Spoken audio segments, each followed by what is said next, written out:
Good morning बच्चों।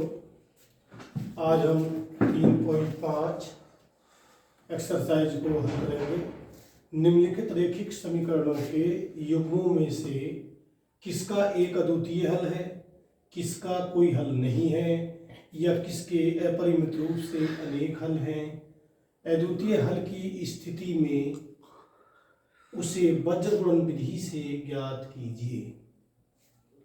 तो हमारे समीकरण युग्म दिए हुए हैं, तो हम इस तरह से करेंगे। समीकरण एक की a1x plus b1y plus c1 बराबर 0 से तुलना करने पर, तो इसकी तुलना कर लेंगे यहाँ से। तो a1 बराबर 1, b1 बराबर -3, c1 बराबर -3। फिर समीकरण 2 की a2x plus b2y plus c2 बराबर 0 से तुलना करने पर, तो a2 बराबर 3, b2 बराबर -9 और c2 बराबर -2। अब हम इनके अनुपातों को निकालेंगे। a1 बटे a2 बराबर, तो a1 का मान है 1 और a2 का मान है 3। फिर b1 बटे b2, तो b1 का मान है -3 बटे -9। माइनस से माइनस कैंसिल हो गई, 3 का 3 और 3 तिया 9, ये बराबर हो गया 1/3। फिर निकालेंगे c1 बटा c2 बराबर, तो c1 का मान है -3 और c2 का मान है -2। माइनस से माइनस कैंसिल हो गई और ये आ गया 3/2। और यहाँ से a1 बटे a2 बराबर है b1 बटे b2 के, और बराबर नहीं है c1 बटे c2 के। तो इस कंडीशन में समीकरणों का कोई हल नहीं होता है। तो यहाँ लिख देंगे कि इसलिए समीकरण युग्म का कोई हल नहीं है और हम इसे अब हल नहीं करेंगे। देखिए, अब हम इसे, ये इसका दूसरा सवाल है, इसे करेंगे। समीकरण एक की a1x plus b1y plus c1 बराबर 0 से तुलना करने पर, तो इसकी से तुलना कर लेंगे। तो a1 बराबर 2, b1 बराबर 1, c1 बराबर -5। जब इसे उठा के धर लाएंगे तो ये माइनस का हो जाएगा, इसलिए c1 बराबर हो जाएगा -5। और समीकरण 2 की a2x plus b2y plus c2 बराबर 0 से तुलना करने पर, तो a2 बराबर 3, b2 बराबर 2 और c2 बराबर 8। अब हम इनका अनुपात निकाल लेंगे। तो a1 बटे a2 बराबर, a1 का मान है 2, a2 का मान है 3, और इसी तरह से b1/b2 बराबर, तो b1 का मान है 1 और b2 का मान है 2।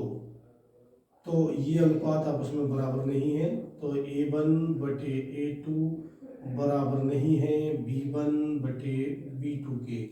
और इस कंडीशन में समीकरण युग्म के एक अद्वितीय हल होते हैं, तो इसलिए समीकरण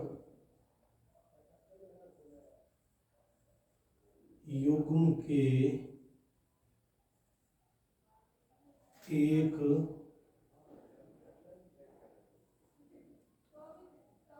अद्वितीय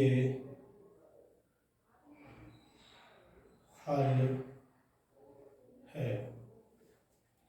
तो इस कंडीशन में हम इन्हें दोनों समीकरणों को वज्र गुणन विधि से ज्ञात करेंगे। तो अब वज्र गुणन विधि होती है, पहले इन दोनों समीकरणों को हम लिख लेंगे 2x प्लस y, और इसे इधर लिख देंगे -5 बराबर 0। ये समीकरण एक हो गई। दूसरी है 3x प्लस 2y -8 बराबर 0। ये समीकरण नंबर 2 होगी। अब हम इसे करते हैं वज्र गुणन विधि से। वज्र गुणन विधि से इसे हम हल करते हैं। तो हमें इस तरह से लिखेंगे इसे x बटे y बटे और 1 बटे, इस तरह से लिख लेंगे। और जब x के नीचे लिखेंगे तो हमें x को दबा लेंगे, इस तरह से x को दबा लेंगे और इसके गुणांक की इसके गुणांक से गुणा करेंगे। तो यहाँ पर 1 है, तो इसकी जब गुणा करेंगे तो ये हो जाएगा -8 और माइनस, फिर इसकी इधर को गुणा करेंगे तो ये हो जाएगा 2 पंजे 10 माइनस का, तो माइनस माइनस प्लस। अब y के नीचे लिखेंगे तो y को दबा लेंगे और इसकी गुणा इधर से करेंगे, 3 पंजे 15 माइनस का 15 माइनस, फिर इसकी गुणा इधर करेंगे तो ये हो जाएगा 8 दूनी 16, तो माइनस माइनस प्लस। फिर अचर पद के नीचे लिखेंगे तो इसे ढक लेंगे और इसकी गुणा 2 दूनी 4 माइनस 3 कना 3। और अब इसे हल कर लेंगे, x बटे यहाँ से बचेगा 2 बराबर y बटे यहाँ से भी प्लस का 1 बचेगा और 1 बटे 1 यहाँ से भी 1 बचेगा। तो पहले हम इसे और लास्ट वाले को बराबर कर लेंगे, तो x बटा 2 बराबर 1 बटा 1। इसकी आधी गुणा करेंगे तो x बराबर 2 आ गया। और अब हम यहाँ से कर लेंगे इधर से, तो y बटा 1 बराबर 1 बटा 1। फिर इसकी आधी गुणा करेंगे तो y बराबर 1 ही करना 1 और x बराबर आया था हमारा यहाँ पे 2 और y बराबर आ गया हमारा 1। तो ये हमारे इस समीकरण के हल हुए।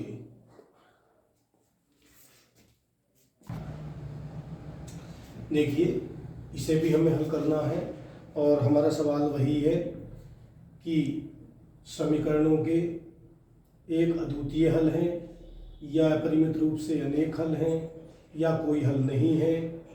यदि एक अद्वितीय हल की स्थिति में हैं तब उसे हम वज्र गुणन विधि से हल करना है। तो हम इसे चेक करते हैं कि किस प्रकार का है ये। तो समीकरण ए की a1x plus b1 y plus c1 बराबर 0 से तुलना करने पर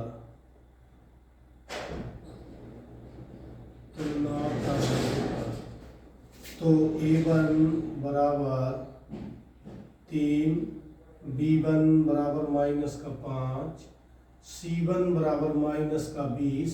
ये भी माइनस का लेंगे क्योंकि जब इसे उठा के इधर लाएंगे तो ये माइनस का हो जाएगा, बराबर से जब दूसरी तरफ जाएगा तो। और समीकरण 2 की a2x plus b2 by plus c2 बराबर 0 से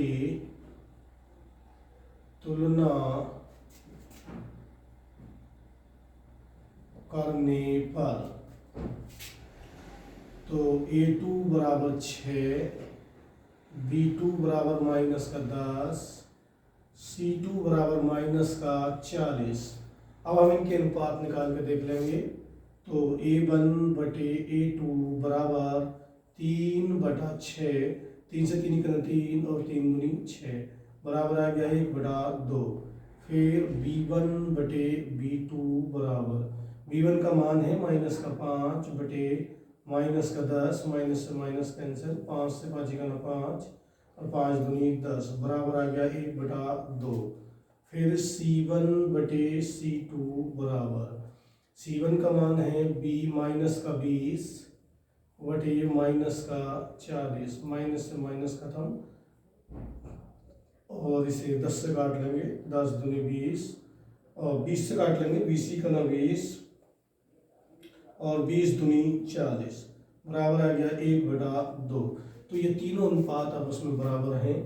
तो a1 बटे a2 बराबर है b1 बटे b2 बराबर है c1 बटे c2। तो इस कंडीशन में समीकरण युग्म के अपरिमित रूप से अनेक हल होंगे। तो इसलिए समीकरण युग्म के अपरिमित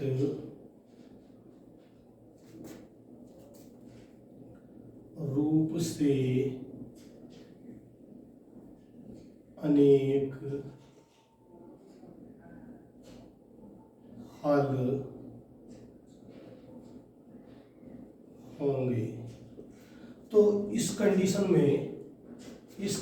में हम इसे, इन समीकरणों को वज्रगुणन से हल नहीं करेंगे, क्योंकि सवाल में हमसे कहा गया है। देखिए इसे भी हम इसी तरह से करेंगे। समीकरण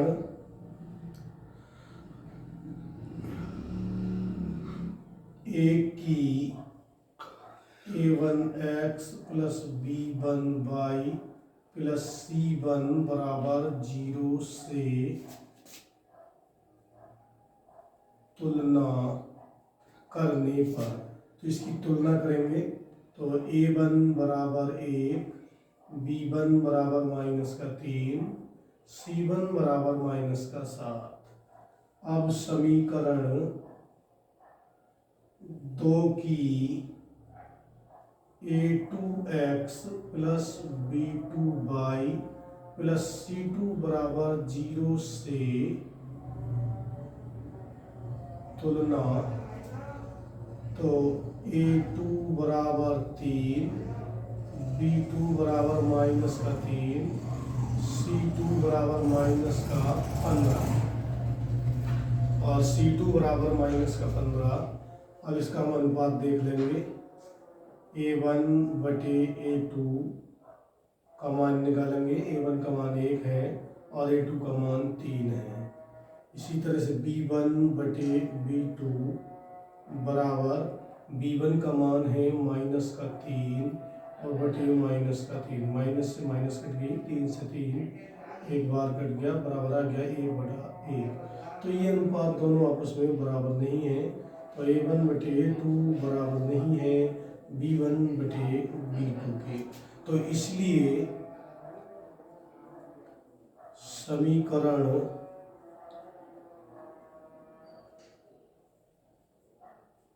युग्म के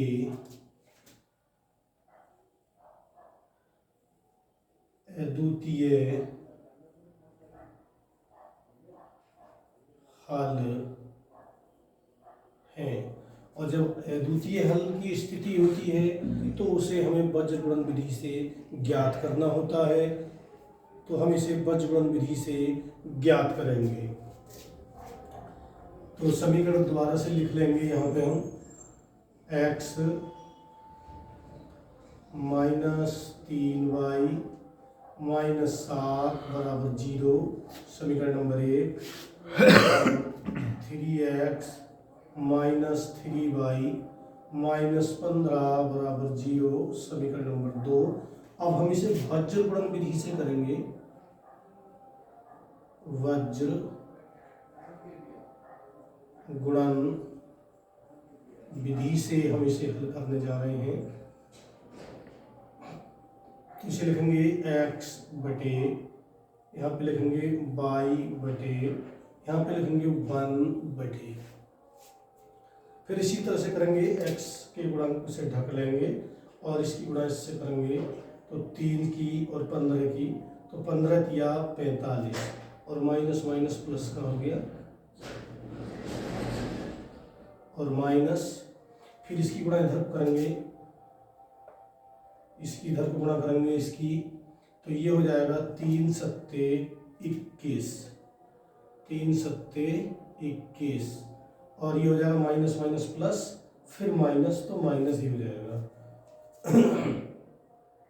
और अब लिखेंगे हम y के नीचे, तो y के पदों को दबा लेंगे और इसकी गुणा इधर करेंगे, तो ये हो जाएगा माइनस का 3 सत्ते 21, तो माइनस का 21 माइनस, और फिर इसकी गुणा इधर करेंगे तो ये हो जाएगा माइनस का आएगा तो माइनस माइनस प्लस, यानी कि माइनस के 15, माइनस के 15 जब यहाँ होंगे तो माइनस माइनस प्लस हो जाएगा। और अब इसे ढक लेंगे, तो इसकी गुणा इसकी इधर करेंगे तो ये हो जाएगा माइनस का 3 और माइनस, इसकी गुणा करेंगे तो ये हो जाएगा 3 तिया 9, तो ये हो जाएगा माइनस माइनस प्लस का 9। अब हम इसे घटा लेंगे बटे 5 में से 1 गया तो बचे 4 और यहाँ पे 2 बचेगा बराबर y बटे, यहाँ बचेगा माइनस का 6 और यहाँ पे बचेगा 1 बटा प्लस का 6। अब हम इसे और इसे बराबर कर लेंगे, तो x बटे 24 बराबर 1 बटा 6। इसकी आड़ी गुणा करेंगे तो ये हो जाएगा 6x बराबर 24 और x बराबर हो जाएगा 24 बटे 6 से काट देंगे, 6 चौक 24, तो x बराबर आ गया 4। फिर दूसरे इसे बराबर करेंगे y बटा माइनस का 6 बराबर 1 बटा 6, इसकी भी आड़ी गुणा कर लेंगे तो 6y बराबर माइनस का 6 और y बराबर माइनस का 6 बटे में 6 से 6 एक बार कट जाएगा और y बराबर आ गया हमारा 1 और x बराबर आया था हमारा 4। तो ये हमारा इन समीकरण का हल हुआ। सवाल नंबर 2 का पहला है, a और b के किन मानों के लिए निम्नलिखित रैखिक समीकरणों के युग्म के अपरिमित रूप से अनेक हल होंगे।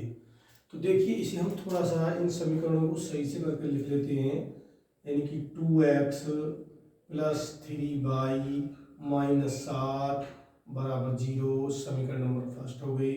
और इसे दूसरी को भी सही करके लिख लेते हैं, तो a minus b into x plus a plus b into y और माइनस, इसे उठा के धर ले जाते हैं सबको, तो 3a प्लस बी माइनस 2 बराबर 0, ये समीकरण नंबर 2 हो गई। अब हम समीकरण 1 की तुलना समीकरण 1 की a1x plus b1y plus c1 बराबर 0 से तुलना, इसकी तुलना करते हैं हम, इससे तुलना करने पर, तो इसकी हम तुलना कर रहे हैं। a1 बराबर हो गया हमारा 2, b1 बराबर हो गया 3, c1 बराबर हो गया माइनस का 7। समीकरण 2 की a2x plus b2y plus c2 बराबर 0 से तुलना करने पर, तो इसकी तुलना करेंगे तो a2 बराबर, ये a2 बराबर x का जो गुणांक है ये a2 कहलाएगा a माइनस बी, और b2 बराबर a प्लस बी, और c2 बराबर माइनस का 3a प्लस बी माइनस 2। और यहाँ पे हमसे ये पूछते हैं कि a और b के किन मान के लिए, तो हमें a और b के किन मानों के लिए समीकरण युग्म के अपरिमित रूप से अनेक हल होंगे। तो यहाँ पे हम पता है हमें कि समीकरण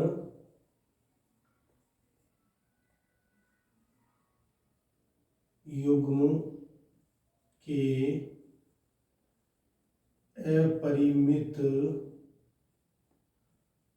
रूप से अनेक हल हैं। जब समीकरण युग्म के अपरिमित रूप से अनेक हल होते हैं तो अनुपात a1 बटे a2 बराबर होता है b1 बटे b2 बराबर होता है c1 बटे c2।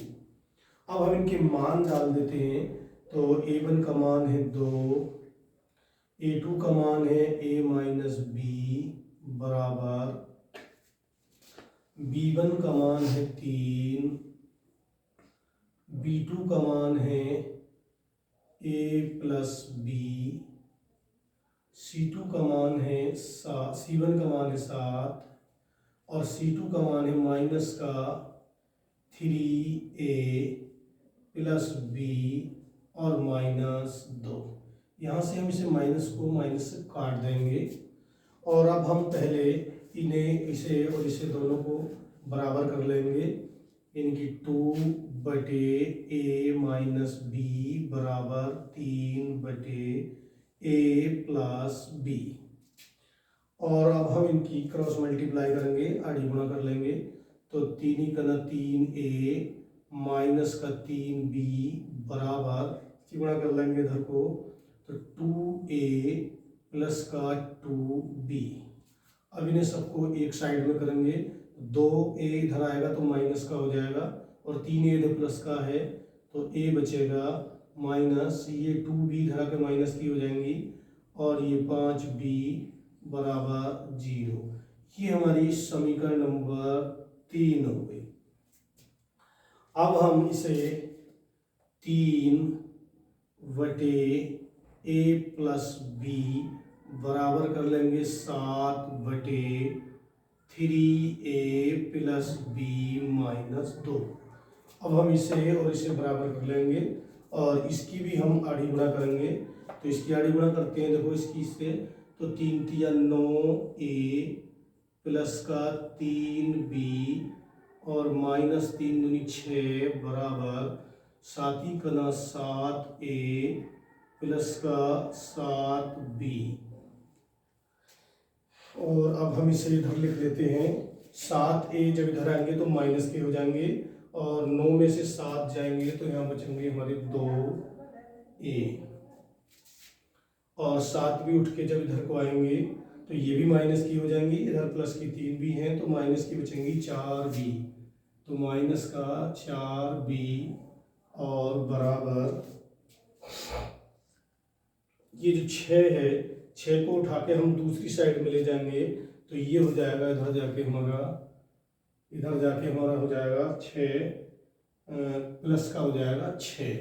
तो यहाँ से हम सारी समीकरण को 2 से भाग दे देंगे, a माइनस 2 दूनी 4 2b बराबर 3, और ये हो गई हमारी समीकरण नंबर 4। अब हम समीकरण 3 और 4 को हल कर देंगे घटाने पर। समीकरण 3 तथा 4 को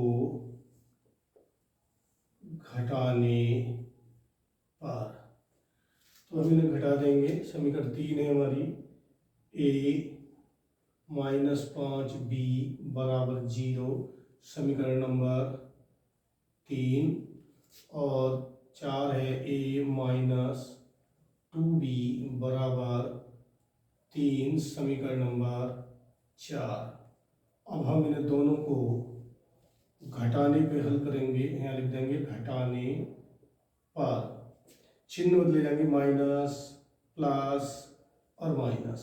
ये a प्लस का माइनस का इसलिए कट जाएगा, और यहाँ बचेंगे माइनस के 3b बराबर, यहाँ बचेगा माइनस का 3, माइनस से माइनस काट देंगे और b बराबर हो जाएगा 3/3, और 3 से 3 एक बार कटेगा, और b बराबर आ गया हमारा 1। अब b का मान समीकरण हम 3 में रख लेंगे।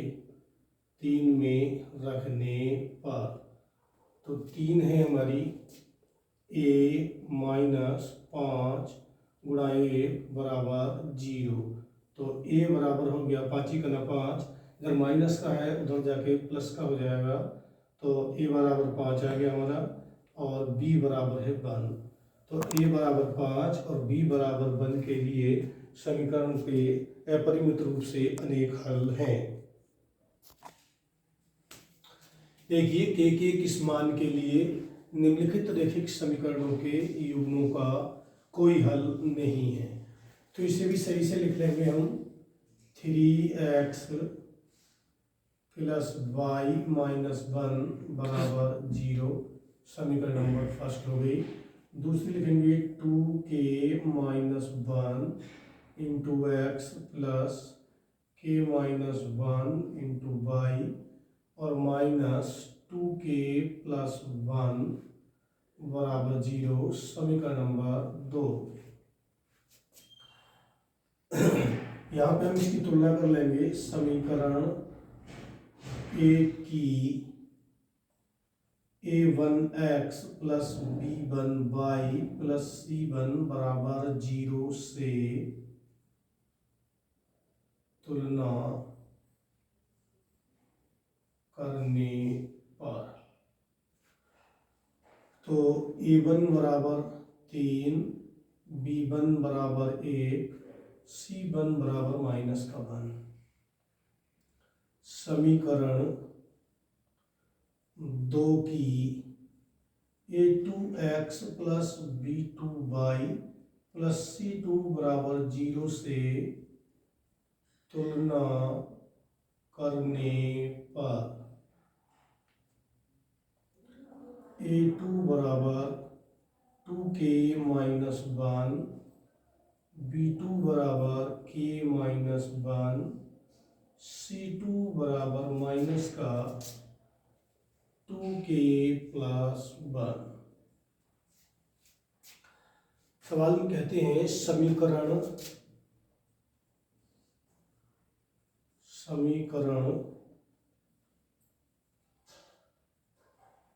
युग्म का कोई हल नहीं है। जब कोई हल नहीं होता है तो अनुपात a1/a2 बराबर होता है b1/b2 के, और बराबर नहीं होता है c1/c2 के। तो हम यहाँ से केवल इन दोनों को ले लेंगे और इन दोनों के ही मान हम डाल देंगे। तो a1 का मान है हमारा यहाँ पे 3/, a2 का मान है 2k माइनस 1 बराबर, b1 का मान है 1 और b2 का मान है k माइनस 1। और ये हमें दे रखा है, लेकिन हम इसे लेने की ज़रूरत नहीं क्योंकि ये बराबर ही नहीं है, तो केवल हम इन्हें लेंगे और इसकी हम गुणा कर लेंगे, इसकी आड़ी गुणा करेंगे तो ये हो जाएगा 3k माइनस 3 बराबर, इसकी इधर गुणा करेंगे तो हो जाएगा 2k और माइनस का 1।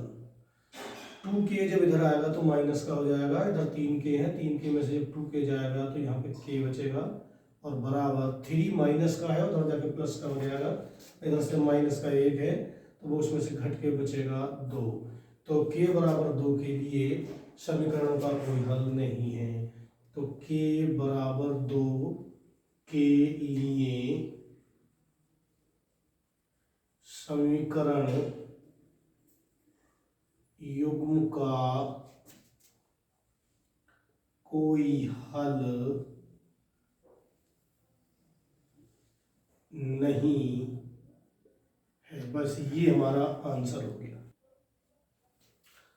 निम्नलिखित समीकरणों के युग्म को प्रतिस्थापन एवं वज्रगुणन विधियों से हल कीजिए। किस विधि को आप अधिक उपयुक्त मानते हैं?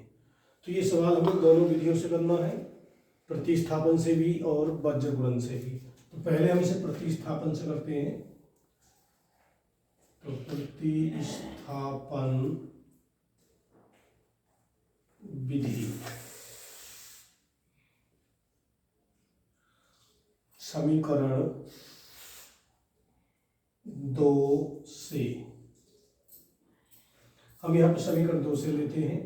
तो 3x बराबर 4 माइनस, इसे उठा के धर ले चलते हैं, तो ये हो गया 2y, और x बराबर हो गया 4 माइनस 2y और बटे में 3।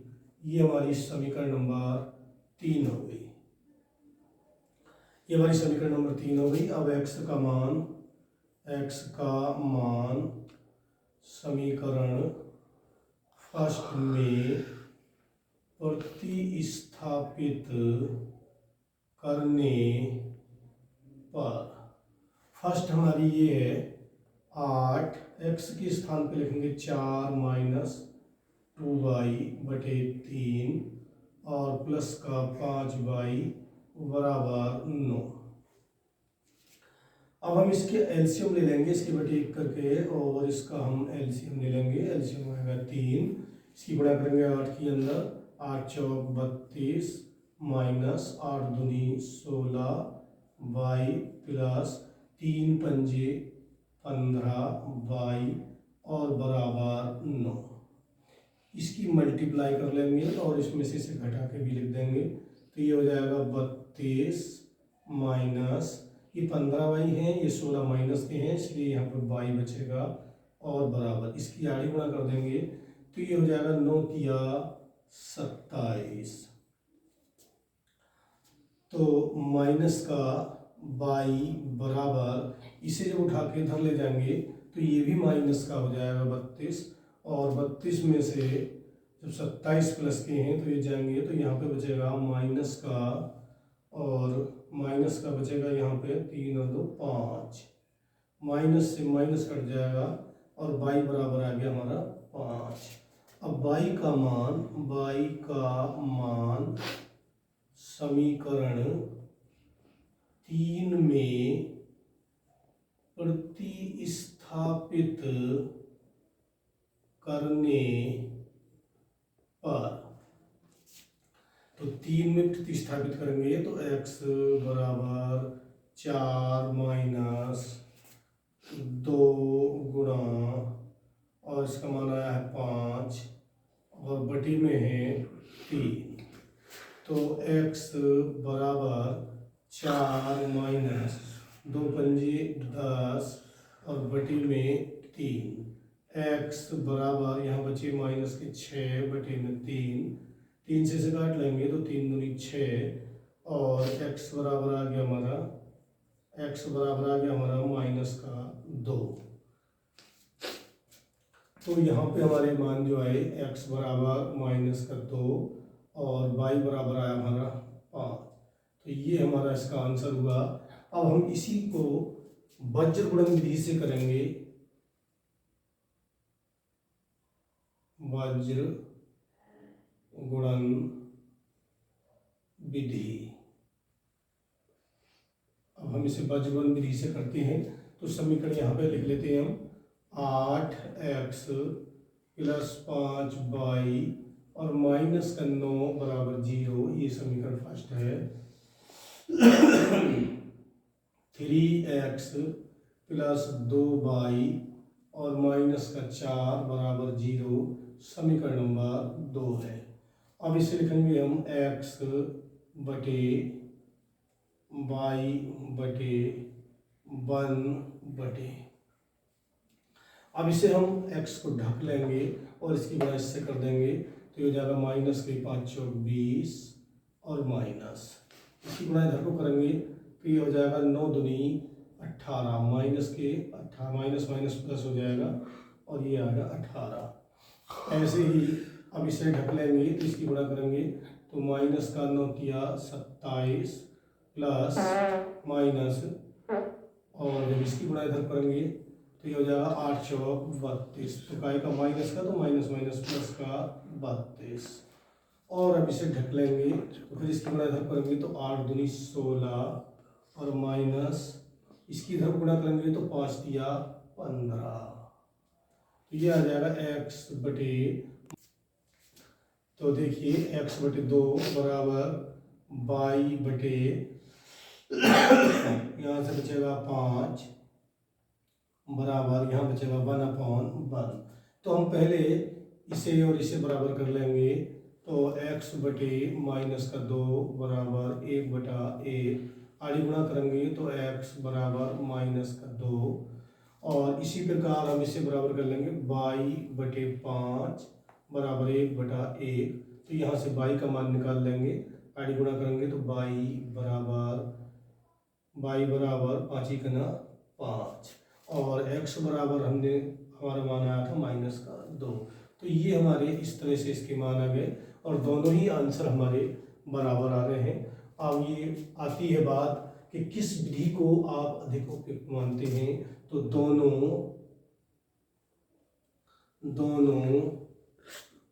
विधियां